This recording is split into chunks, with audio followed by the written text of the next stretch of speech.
Welcome to Solvetic, your channel to always learn technology easily. Below in the description, you will find useful links we used in this video.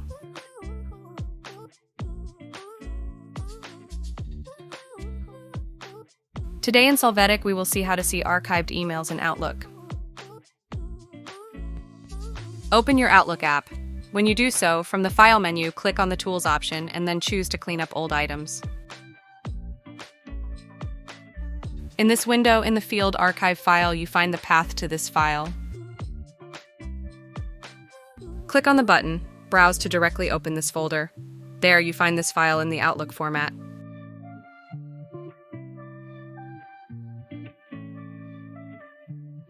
Hey, remember to subscribe Solvetic channel.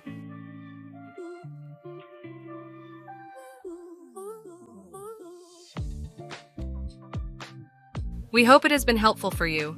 Here are links to watch more videos of your interest and subscribe to the Solvetic channel.